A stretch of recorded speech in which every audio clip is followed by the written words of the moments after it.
नमस्कार दोस्तों, मैं मनोज शुक्ला स्वागत करता हूँ आप सभी का इस चैनल पे। इसका नाम है discussion with Manoj.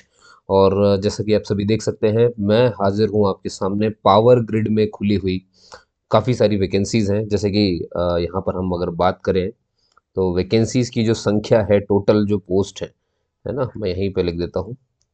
Total post भाई बम्पर वैकेंसी है, 802 पोस्ट है टोटल। ठीक है, परमानेंट वैकेंसी है नहीं, परमानेंट जॉब है पूरी। और पावर ग्रिड का मतलब ही होता है, यहाँ पर देख सकते हैं आप, power grid corporation of India limited, जो कि गवर्नमेंट एंटरप्राइज है पूरी तरीके से। ठीक है, इसमें जो है पोस्ट खुली है, जैसे कि एक है अपनी डिप्लोमा ट्रेनी इलेक्ट्रिकल, और diploma trainee civil, junior officer trainee HR, junior officer trainee F&A, और एक खुला है अपना असिस्टेंट ट्रेनी F&A। ठीक। तो 802 पोस्ट है। तो बनी बात है, बहुत सारी चीज़ें हैं, कैसे कैसे क्या होगा, कैसे सिलेक्शन होगा, क्या पढ़ेंगे, क्या पेपर में होगा, मैं सारी बातें आपको इस एक वीडियो में बता दूंगा। ठीक है ना। और एक बात मैं बता दूं, फीस जो है ना, फीस जो है वो सिर्फ UR वालों को, EWS वालों को, और अपने OBC वालों को। ठीक है। और इसमें बोथ है ना, both both male and female दोनों को पे करनी है। ठीक है। किसके लिए फीस नहीं है, नो फीस, मैं वो लिख देता हूँ। SC की कोई फीस नहीं देनी है, ST को कोई नहीं देनी है, एक्स सर्विसमैन को भी कुछ नहीं देना है, और पर्सन विद बेंचमार्क डिसेबिलिटी को भी कुछ भी फीस नहीं देनी है। इन्हें फीस से मुक्त रखा गया है। फीस जो है पोस्ट के हिसाब से अलग अलग है। जैसे आप देखोगे, अगर आप डिप्लोमा ट्रेनी इन इलेक्ट्रिकल या सिविल, है ना, मैं बता देता हूँ यहाँ पे, इसको छोड़ दो, ये जो दिख रही है ना आपको, ये वाली पोस्ट है ना, ये वाली, ये ध्यान से ना, सिर्फ जनरल को ही देनी है, EWS को देनी है, और OBC को देनी है। सिर्फ इसी के लिए 200 रुपये है ना। और बाकी किसी के भी लिए देखोगे ना तो 300 रुपये है ना। किसी भी के लिए 300 रुपये है। तो मतलब चाहे आप डिप्लोमा ट्रेनी इलेक्ट्रिकल भर लें, चाहे सिविल का भर लें, चाहे जूनियर ऑफिसर ट्रेनी HR या फिर F&A, तो आप देखोगे इनके लिए जो फीस है वो 300 रुपये है। ठीक है ना। रेस्ट के लिए, for rest post, fees will be 300 rupees. ठीक। यहाँ पर आप एक ही फॉर्म भर सकते हैं, वन फॉर्म ओनली। ठीक है। एक ही पोस्ट के लिए अप्लाई कर सकते हैं। ठीक है ना। इसका ध्यान रखेंगे, मल्टीपल फॉर्म नहीं भरना है, कुछ भी एक्स्ट्रा एक्स्ट्रा कुछ भी नहीं करना है। जो एज क्राइटेरिया है जनरल के लिए, मैं वो बता देता हूँ आपको एक बार, है ना। एज जो है हमारे जनरल के लिए, और EWS के लिए भी साथ में। और ये कितनी मिलेगी आपको, ये मिलेगी मैक्सिमम 27 साल है ना, ये मैक्सिमम है। और वहीं OBC जो हमारे NCL में आते हैं, है ना, NCL में उनको 3 साल एक्स्ट्रा मिल जाएगा मैक्सिमम में। जनरल के मैक्सिमम में 3 साल और बढ़ा लीजिए। वहीं पर SC और ST को आप देखोगे, उन्हें मिल जाएगा 5 साल मिल जाएगा। पर्सन विद बेंचमार्क डिसेबिलिटी को आपको मालूम है कि प्लस 10 साल एक्स्ट्रा हो जाता है उनके लिए। तो ये तो खैर उन्हें पता है। जो आपका सिलेक्शन है वो आपको, ये जो आप असिस्टेंट ट्रेनी F&A देख रहे हो ना, इसको इसी में क्या है, कंप्यूटर टेस्ट होगा आपका, कंप्यूटर स्किल टेस्ट होगा। यानी कि मैं फिर से बता देता हूँ, असिस्टेंट ट्रेनी F&A। तो इसमें क्या होगा, सिर्फ एक यही पोस्ट ऐसी है, इसमें आपको क्या करना है, ऑनलाइन रिटन टेस्ट देना पड़ेगा। मतलब CBT होगा, कंप्यूटर बेस्ड टेस्ट होगा, है ना। और साथ में आपको कंप्यूटर स्किल टेस्ट भी देना पड़ेगा, कंप्यूटर स्किल टेस्ट। और बाकी सभी रेस्ट के लिए तो आपको सिर्फ और सिर्फ CBT यानी कि ऑनलाइन टेस्ट ही देना है, और कुछ नहीं करना है। क्लियर है कहानी, है ना। और ऐसी और भी बहुत सारी जानकारी जो मुझे नीचे देनी है। अब आपको मुझे बताना है कि भाई किस पोस्ट के लिए क्या एलिजिबिलिटी है, कितना पढ़ा हुआ होना चाहिए, क्या चीज़ें हैं। एक चीज़ ध्यान रखेंगे, अगर आप सिलेक्ट हो गए तो कुछ बातें मैं फटाफट से बता दूं आपको। ट्रेनिंग जो आपका पीरियड है, इसमें वो 1 साल का ट्रेनिंग पीरियड है ना। इसमें आपको जो मिलेगा वो, जैसे मान लीजिए अगर आप diploma trainee electrical civil junior officer trainee HR या F&A, इनमें से कोई एक भरते हैं तो आपको 24,000 रुपये मिलेगा, और परमानेंट होने पर आपका 25,000 रुपये मिल जाएगा। वहीं अगर आप असिस्टेंट ट्रेनी F&A वाला भरते हैं, जिसका रुपये 200 फीस है जिसकी, है ना, अगर ये वाला भरते हैं तब आपको 21,000 रुपये, और परमानेंट होने पर 22,000 रुपये मिलेगा। क्लियर है कहानी, है ना। ये ट्रेनिंग के बाद मैं बता दूं, ट्रेनिंग से जब आप ज्वाइन करोगे तब से, तो ट्रेनिंग तो हो गई आपकी। इसमें आपको एक बॉन्ड भी साइन करना पड़ेगा जो कि 3 साल का आपका बॉन्ड रहेगा। बॉन्ड की अमाउंट मैं बता दूंगा, पोस्ट के हिसाब से अलग अलग है। क्लियर है कहानी? चलें आगे, ठीक है ना। और एक चीज़ और बता दूं, जिन लोग को भी ये कंप्यूटर स्किल टेस्ट देना पड़ेगा, ये पूरी तरीके से क्वालिफाइंग नेचर का है, इसमें नंबर नहीं लाने होते हैं। मतलब एक निश्चित नंबर ले आओ, उसको आप क्वालिफाई कर गए, बात खत्म, उसका मेरिट में कोई योगदान नहीं है। 100% मेरिट जो है वो चाहे किसी भी पोस्ट की देख लो, वो सिर्फ और सिर्फ बनेगी आपके ऑनलाइन टेस्ट में आपने कितने नंबर लेकर के, सिर्फ उसी से बनने वाली है। आगे चलते हैं, ठीक है। तो ये हो गई आपकी बेसिक जानकारी।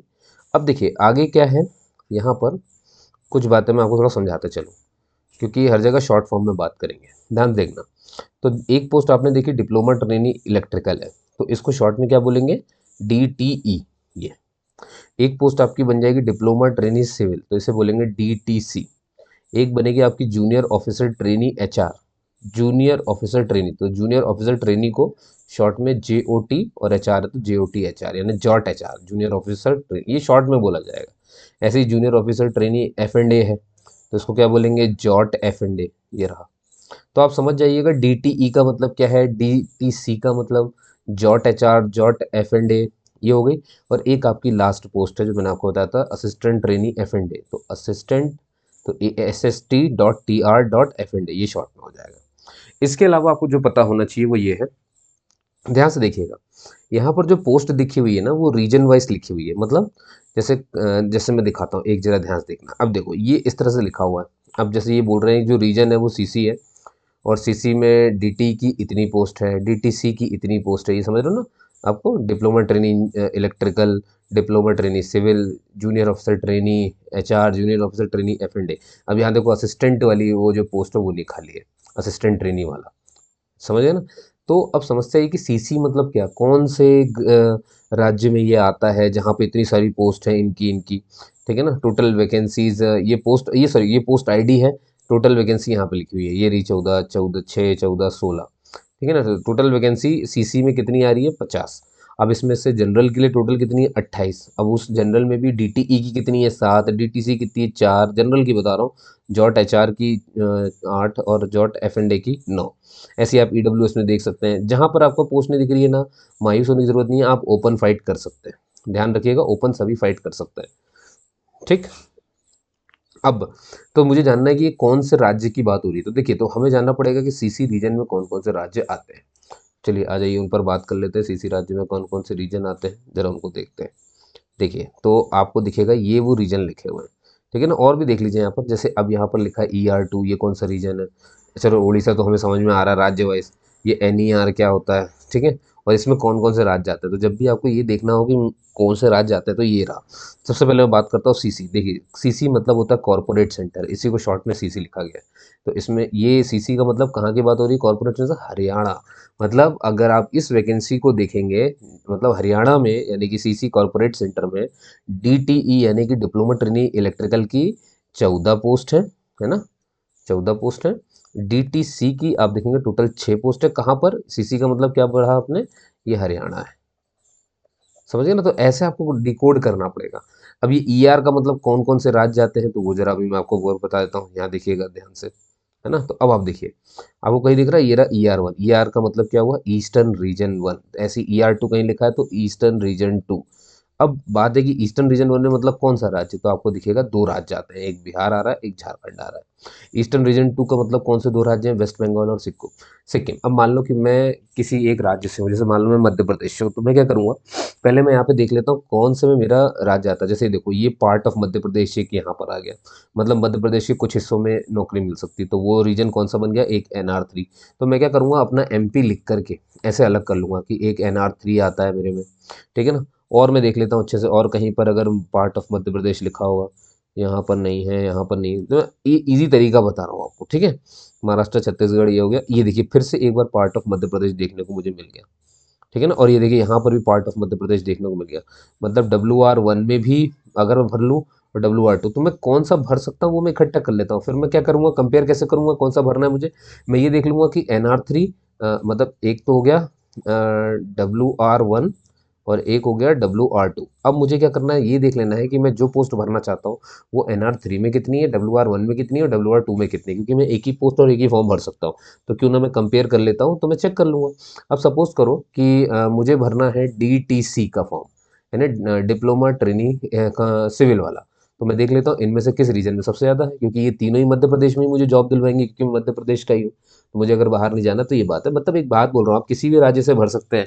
यहाँ पे डोमिसाइल सर्टिफिकेट नहीं मांगा गया है, पर एक बात बोल रहा हूँ कि अपने ही राज्य में रहने का कैसे स्टडी कर दी कि मैं आपको पढ़ा रहा हूँ, है ना, कि कैसे इस पीडीएफ का फ़ायदा उठाया जाता है, ये क्यों जारी की जाती है, आप या बच्चों को इसे कैसे देखना चाहिए। ठीक है, उम्मीद करता हूँ कि आपके लिए मैं कुछ चीज़ें जो बताता हूँ वो शायद ईजी कम हो जाती होंगी, कि यार मेरा काम सिर्फ ऐसा पढ़ देना नहीं है ना, उसको ईजी वे में भी तो होना चाहिए ना, क्या शॉर्टकट क्या है। तो एक एग्जांपल के थ्रू, अब कोई हरियाणा से है तो देखो जरा, हरियाणा सिर्फ ऐसा नहीं कि सीसी हरियाणा, तो ये देखो पार्ट ऑफ हरियाणा यहाँ है, मतलब वो NR2 भी भर सकता है।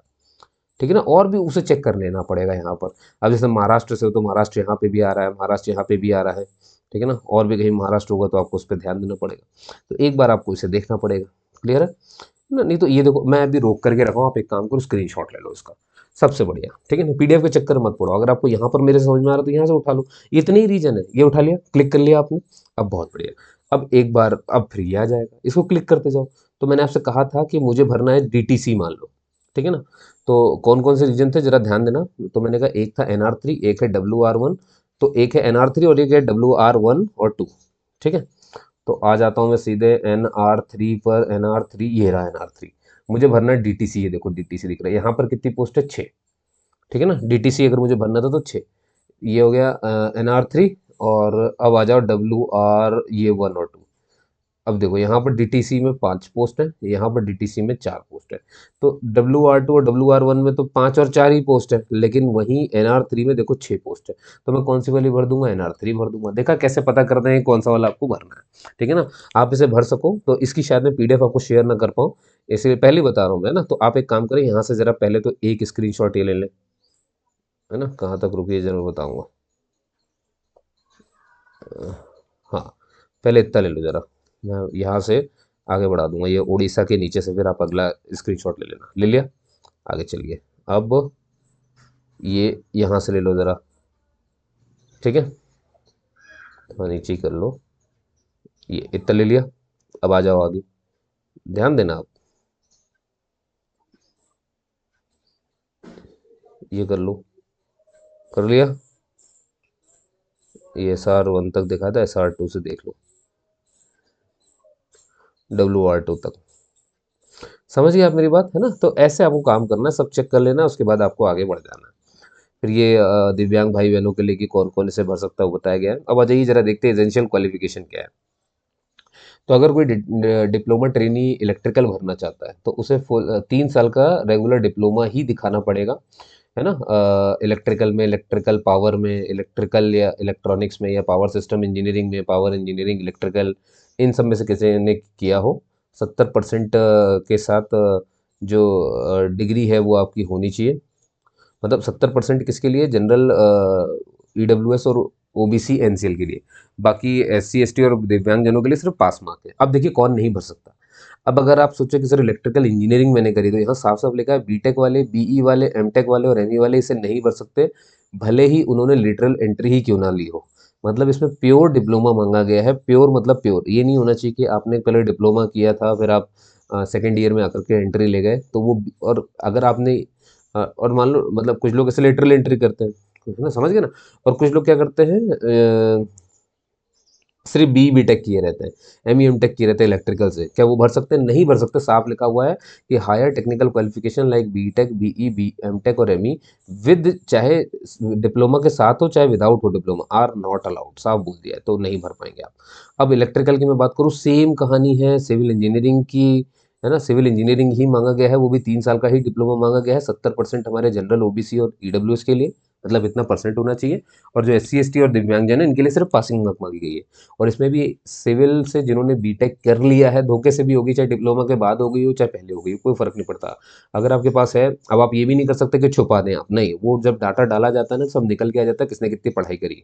तो छुपा के भी आप ये नहीं कर सकते कि आपने सिर्फ डिप्लोमा आप शो कर दो वहाँ पे, ये गलत है। ऐसा करना भी नहीं है ना। ये जब जांच होती है तो सब पता चल जाता है, इसलिए धोखे से भी, धोखेधड़ी वाले कोई काम नहीं करने हैं। तो बीटेक, बीई, एमटेक, एमई वाले नहीं कर सकते इसको अप्लाई, ये इसका ध्यान रखेंगे। जो जूनियर ऑफिसर ट्रेनी एचआर भरना चाहते हैं उन्हें 3 साल का फुल टाइम ग्रेजुएट रेगुलर होना चाहिए। सिर्फ यही मांगा गया है। बीबीए वाले भर सकते हैं जिन्होंने 3 साल का ये कोर्स किया है, बीबीएम वाले और बीबीएस वाले, ठीक है ना। और इसके इक्विवेलेंट अगर कोई चीज़ आती है तो ठीक है। और 60% से कम नहीं होना चाहिए परसेंटेज जनरल के लिए, ईडब्ल्यूएस के, और ओबीसी एनसीएल के लिए, ठीक है ना। इसका ध्यान रखें। अब कौन नहीं भर सकता? जिनने पोस्ट ग्रेजुएट डिग्री कर ली है, डिप्लोमा किया है, वो लोग नहीं भर सकते। मतलब पोस्ट ग्रेजुएट डिप्लोमा वाले भी नहीं भर सकते, पोस्ट ग्रेजुएट डिग्री वाले भी इसे नहीं भर सकते, ठीक है ना। और या कोई भी हायर क्वालिफिकेशन वाला इसे नहीं भर सकता, इसको ध्यान रखना। जॉट एफ&ए यानी कि जूनियर ऑफिसर ट्रेनी एफ&ए, इसमें इंटर सीए और इंटर सीएमए मांगा गया है। इसमें भी post graduate degree, post graduate diploma, या किसी ने सीए कर लिया है डायरेक्ट, या सीएमए कर लिया, तो वो ये नहीं अप्लाई कर सकते, इसमें ध्यान रखेंगे, ठीक। और एक हमारी लास्ट पोस्ट बचती है असिस्टेंट ट्रेनी एफ&ए। तो इसमें बी कॉम हो गया आपका, है ना। ये बी कॉम आपने अगर किया है 60% से, अब 60% जनरल ओबीसी एनसीएल और ईडब्ल्यूएस के लिए होता है। अगर आपने बी कॉम किया 60% से तो आप इसे भर सकते हो, और बी कॉम ही मांगा गया है, ध्यान रखना। कोई भी post graduate degree, post graduate diploma, CA, CMA और इक्विवेलेंट ऐसा कुछ भी है, वो लोग इसे नहीं भर सकते। मतलब बी कॉम मतलब बी कॉम ही देना पड़ेगा। मैं उम्मीद करता हूँ आपको समझ में आ गया होगा, ठीक है। 27 साल मैक्सिमम एज है, ये मैंने पहले ही आपको समझा दिया था, ठीक है।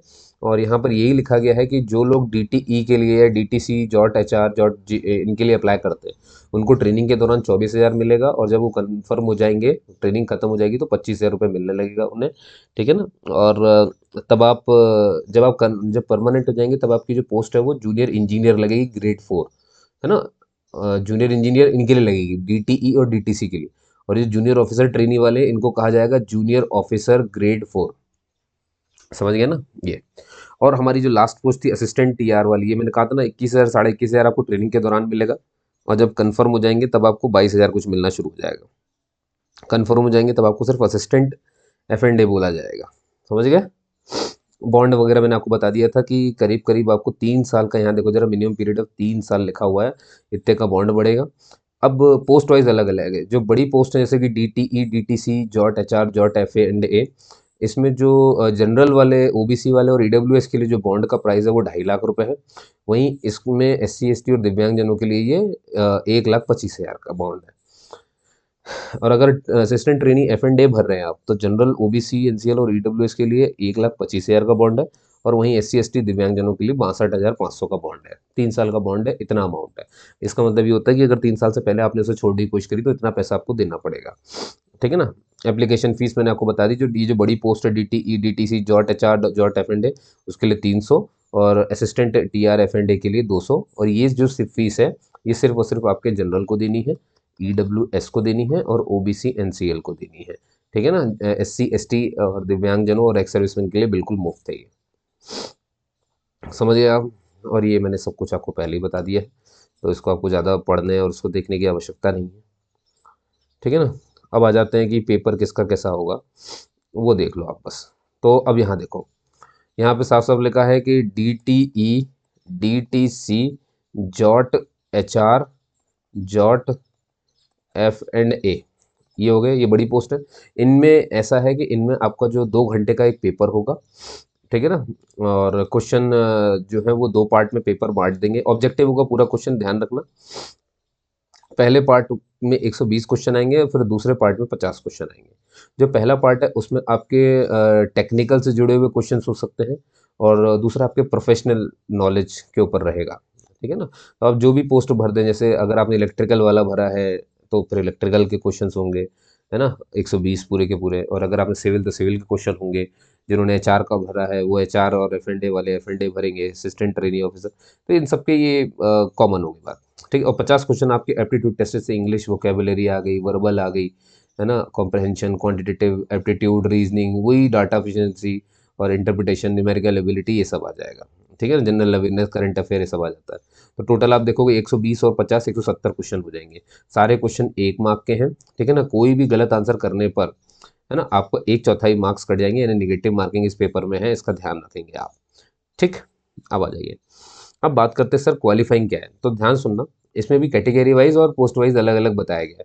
तो जो ये जितनी बड़ी पोस्ट है जिनका मैं बार बार आपसे नाम लेता हूँ, इसमें जनरल और ईडब्ल्यूएस के लिए क्योंकि दो पार्ट में बताया, तो पार्ट वन पार्ट टू दोनों में पहले तो आपको 30-30% नंबर लाने पड़ेंगे सेपरेटली, और फिर दोनों को मिला करके अलग से ये मतलब एग्रीगेट भी चेक किया जाएगा। अलग अलग में 30-30% दोनों में होना चाहिए पहली बात, और फिर जब दोनों को मिला के देखें तो पूरे टोटल का 40% भी आना चाहिए। समझ गए ना, इसका ध्यान रखना है आपको। तो रिजर्व के लिए थोड़ा सा अलग है, पार्ट वन पार्ट टू में उन्हें 30% नहीं 25-25% लाने हैं, और ओवरऑल में उनको 30% लाने हैं।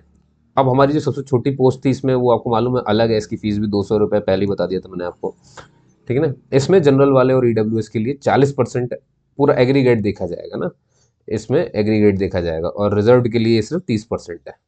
तो इस पोस्ट का मामला अलग है, बाकी के दो का अलग है। तो ये लिखा है कितने कितने कौन परसेंटेज आएंगे, वो छोड़ दो आप। अब जैसा कि आपको पता है कि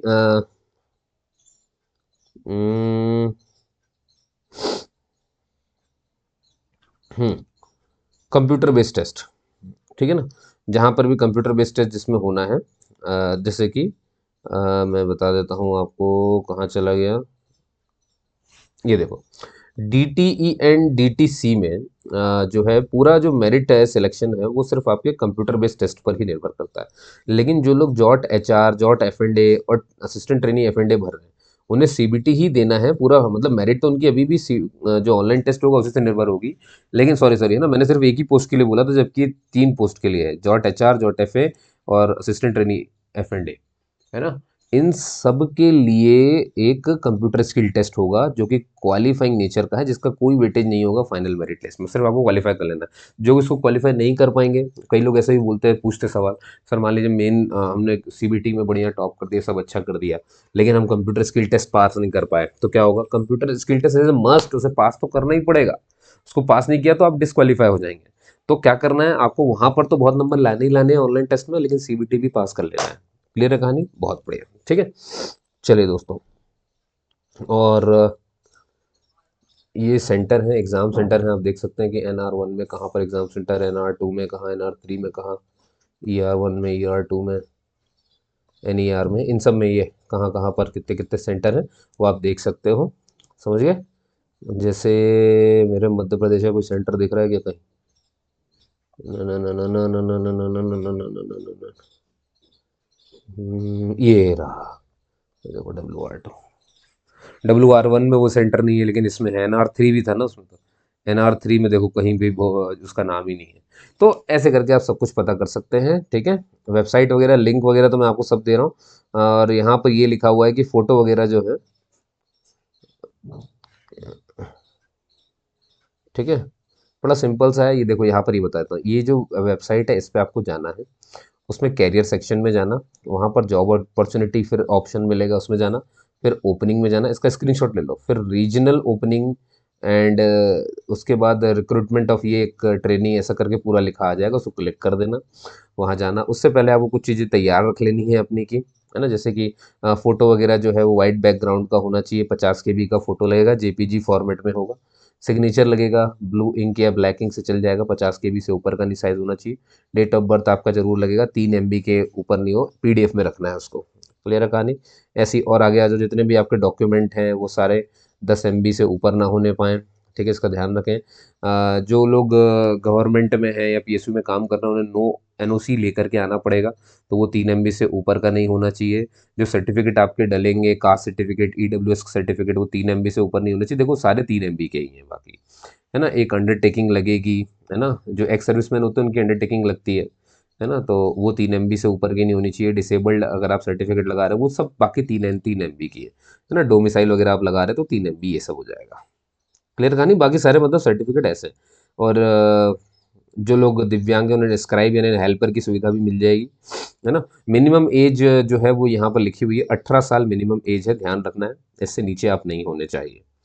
क्लियर है दोस्तों? है ना। और देखो बाकी सारी जानकारी मैंने आपको दे दी, मुझे ऐसा लगता है। हम्म, ठीक है, बाकी तो इसमें कुछ खास ऐसा है नहीं, वही वही चीज़ें लिख दी हैं कि सजाएं हम देंगे, क्या क्या रहेंगी। आती है डेट, अगर मैंने नहीं बताई आपको तो बता देता हूँ। देखिए ओपन ये हुआ है 22 अक्टूबर से, और इसकी लास्ट डेट है 12 नवंबर, ठीक है ना। और रिटन टेस्ट जो है वो 2025 जनवरी वगैरह में होने वाला है, तो उस हिसाब से आप तैयार रहें। ठीक है दोस्तों, आपने मुझे सुना उसके लिए बहुत बहुत धन्यवाद, है ना। और यहाँ पर मैं आपको करता हूँ thank you for listening. Okay दोस्तों, है ना, मिलते हैं फिर अगले किसी वीडियो में। तब तक के लिए जय हिंद, जय भारत। अच्छी लगी वीडियो तो शेयर ज़रूर करिएगा अपने बाकी दोस्तों के साथ, ताकि वो भी इसे समझ सकें और इसे पढ़ के समझ के भर सकें। बाकी लिंक वगैरह मैं शेयर कर रहा हूँ, उसे जा करके आप वहाँ पे फॉर्म वॉर्म भर सकते हैं। ठीक है, बेहतर होगा कि किसी ऑनलाइन जगह से इसे भरते हुए ज़्यादा अच्छा रहता है। खैर जैसा भी है वो आप देख लेंगे। जय हिंद, जय भारत दोस्तों।